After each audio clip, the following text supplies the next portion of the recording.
મેં જે કર્યું છે ને એ ખાલી ને ખાલી ઉપકાર નાના શેઠ, તમને હજુ એ છે કે તમારા ઉપકાર વિના કંકુ જીવી નહીં શકે. ડગલે ને પગલે કોકનો હાથ પકડવા કંકુને જોશે. તમારો ઉપકાર જોશે એને. હું એકલી નથી, મારી ભેગી માવડી છે. મારી લાગણીઓ સાથે જે ક્રૂર મજાક કરી છે એનાથી મારી કેટલી પીડા થઈ છે એ તમને નહીં સમજાય. ભક્તિ એ મારા જીવન અને આત્માનું અંતિમ ધ્યેય છે. આજથી દુશ્મની શરૂ. સોરી, મારા દુશ્મન હું જાતે જ પસંદ કરું છું અને તમે મારી દુશ્મનીને પણ લાયક નથી. તમે લોકો તો એવી વાત કરી રહ્યા છો હે કે તમે બહુ મોટી સેના ઊભી કરી દીધી હોય મારી સામે. સમય આવે સેના પણ ઊભી થશે. સત્યના પક્ષમાં તો કુદરત સેના ઊભી કરે છે. એટલે આટલું ઘમંડ ના કરશો.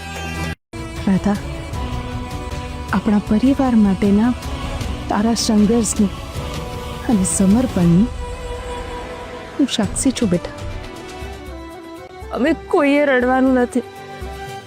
હવે હું છું ને, હું બધું સંભાળી લઈશ.